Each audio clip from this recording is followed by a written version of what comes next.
कभी सोचा है कि 70 साल से भी ज्यादा पुराना एक दस्तावेज आज भी भारत जैसे इतने बड़े और डाइवर्स देश को कैसे चला रहा है? इसका जवाब ये है कि हमारा संविधान कोई पत्थर की लकीर नहीं है। ये तो एक जिंदा जागता सांस लेता हुआ डॉक्यूमेंट है, जो हमारे देश के साथ साथ बड़ा होता है, बदलता है। और मजे की बात यह है कि इसे बनाने वालों को भी ये बात पता थी। देखिए, डॉक्टर B.R. अम्बेडकर ने कितनी बड़ी बात कही थी कि संविधान पत्थर में नहीं गढ़ा गया है, इसे समय समय पर बदलना चाहिए। यही वो सोच है जो आज हमारी पूरी बातचीत का सेंटर पॉइंट है। तो चलिए, इसी सफर पर आगे बढ़ते हैं। हम समझेंगे कि संविधान को बदलने की जरूरत ही क्यों पड़ती है। फिर देखेंगे कि ये बदलाव असल में होते कैसे हैं, पार्लियामेंट की पावर पर क्या कोई लिमिट है, और हाँ, कुछ सबसे जरूरी बदलावों पर भी नजर डालेंगे। और आखिर में कुछ खास बातें जो हमें याद रखनी हैं। तो सबसे पहला और सबसे जरूरी सवाल, हम एक ऐसे डॉक्यूमेंट को क्यों बदलें जो हमारे देश की नींव है? उसे तो जैसा है वैसा ही रहना चाहिए, राइट? असल में इसलिए क्योंकि कोई भी देश एक जगह रुका नहीं रहता। हमारा समाज बदलता है, इकोनॉमी बदलती है, नई नई चुनौतियां आती हैं, तो संविधान को भी तो समय के साथ चलना होगा ना। चाहे वो डिजिटल वर्ल्ड जैसी नई सच्चाइयों को अपनाना हो, या फिर हमारे अधिकारों की समझ को और गहरा करना हो, या ये पक्का करना हो कि हमारी डेमोक्रेसी वक्त के साथ और मजबूत होती जाए। ठीक है, तो ये तो समझ आ गया कि बदलना जरूरी है, पर ये किया कैसे जाता है? इसका कोई खाका, कोई ब्लूप्रिंट है क्या? और यहीं पर हमारे संविधान की जीनियस छिपी हुई है। ये ना तो इतना सख्त है कि जरा से दबाव में टूट जाए, और ना ही इतना लचीला कि अपनी शक्ल ही खो दे। इसे एक मजबूत पेड़ की तरह समझिए, जिसकी जड़ें यानी इसके जो बेसिक प्रिंसिपल्स हैं वो तो बहुत गहरी और मजबूत हैं, लेकिन उसकी टहनियाँ मतलब नियम कानून वो वक्त के साथ बढ़ने और झुकने के लिए तैयार हैं। बदलाव करने के लिए मोटे तौर पर 3 रास्ते हैं, और हर रास्ता अपनी अपनी मुश्किलों के साथ आता है।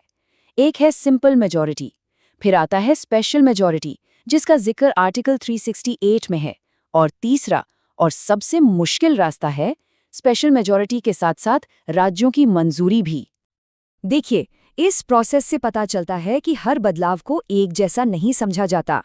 नागरिकता जैसे रूटीन मामलों के लिए सिंपल मेजॉरिटी काफी है, लेकिन जब बात फंडामेंटल राइट्स जैसे बड़े मुद्दों की आती है तो आपको स्पेशल मेजॉरिटी चाहिए। और अगर आप देश के फेडरल स्ट्रक्चर यानी केंद्र और राज्यों के रिश्ते से जुड़ी कोई चीज बदल रहे हैं, जैसे कि प्रेसिडेंट का चुनाव, तो आपको ना सिर्फ स्पेशल मेजॉरिटी चाहिए, बल्कि कम से कम आधे राज्यों की हाँ भी चाहिए। ये एक तरह का सेफ्टी वॉल्व है, ताकि कोई भी जल्दबाजी में बड़े बदलाव ना कर सके। लेकिन क्या इसका मतलब ये है कि पार्लियामेंट जो चाहे वो बदल सकती है? क्या उनकी शक्ति की कोई सीमा ही नहीं है? जवाब है बिल्कुल नहीं। और यहीं से कहानी बहुत दिलचस्प हो जाती है, क्योंकि इस सीन में एंट्री होती है सुप्रीम कोर्ट की। पिछले कई दशकों में ना पार्लियामेंट और सुप्रीम कोर्ट के बीच एक तरह की संवैधानिक रस्साकशी चलती रही है। इसकी शुरुआत हुई 1967 के गोलकनाथ केस से, जहां कोर्ट ने कहा कि फंडामेंटल राइट्स तो पवित्र हैं, पार्लियामेंट उन्हें छू भी नहीं सकती। पर ये तो बस ट्रेलर था। 1973 का केशवानंद भारती केस और 1980 के मिनर्वा मिल्स केस ने तो खेल के नियम ही हमेशा के लिए बदल दिए। केशवानंद भारती केस ने इंडियन लॉ में शायद सबसे जरूरी आइडिया दिया, बेसिक स्ट्रक्चर डॉक्ट्रिन, यानी बुनियादी ढांचा का सिद्धांत। इसे ऐसे समझिए कि आप एक घर को रेनोवेट तो कर सकते हैं, दीवारों पर नया पेंट कर सकते हैं, फर्नीचर बदल सकते हैं, लेकिन आप घर की नींव नहीं तोड़ सकते।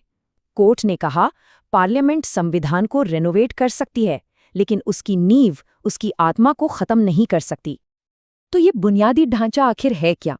ये हमारे संविधान का दिल है। डेमोक्रेसी, सेक्युलरिज्म, कानून का राज, एक आज़ाद जुडिशरी, ये वो खंबे हैं जिन पर पूरी इमारत टिकी है। और सुप्रीम कोर्ट के मुताबिक इन पर कोई समझौता नहीं हो सकता। ये वो चट्टान है जिसे कोई भी सियासी तूफान हिला नहीं सकता। तो अब जब हम नियम जान गए हैं, तो चलिए जरा टाइम ट्रैवल करते हैं और हमारे संविधान में हुए कुछ सबसे बड़े और कभी-कभी सबसे विवादास्पद रेनोवेशंस को देखते हैं। 2024 तक भारतीय संविधान में 100 से ज्यादा बार बदलाव किए जा चुके हैं। ये सिर्फ एक नंबर नहीं है, ये इस बात का सबूत है कि हमारा संविधान किसी म्यूजियम में रखी चीज नहीं, बल्कि एक जिंदा, इवॉल्व होता हुआ डॉक्यूमेंट है। इनमें से 2 अमेंडमेंट्स तो किसी ड्रामे की तरह हैं। पहले आया 42nd अमेंडमेंट, जिसे मिनी कॉन्स्टिट्यूशन भी कहते हैं। इसने बहुत बड़े बड़े बदलाव किए। लेकिन फिर सिर्फ 2 साल बाद आता है 44th अमेंडमेंट, जो एक तरह से कोर्स करेक्शन था। इसने 42nd अमेंडमेंट के कुछ सबसे विवादित हिस्सों को बदला और ये पक्का किया कि इमरजेंसी पावर्स का गलत इस्तेमाल दोबारा ना हो। और बदलाव यही नहीं रुके। 73वें और 74वें संशोधन ने लोकल गवर्नमेंट्स को पावर देकर डेमोक्रेसी को ज़मीनी स्तर तक पहुंचाया। और हाल के सालों में 101वें संशोधन ने जीएसटी लाकर देश के टैक्स सिस्टम को पूरी तरह बदल दिया और 103वें संशोधन ने आर्थिक आधार पर आरक्षण लाकर एक नई बहस शुरू कर दी।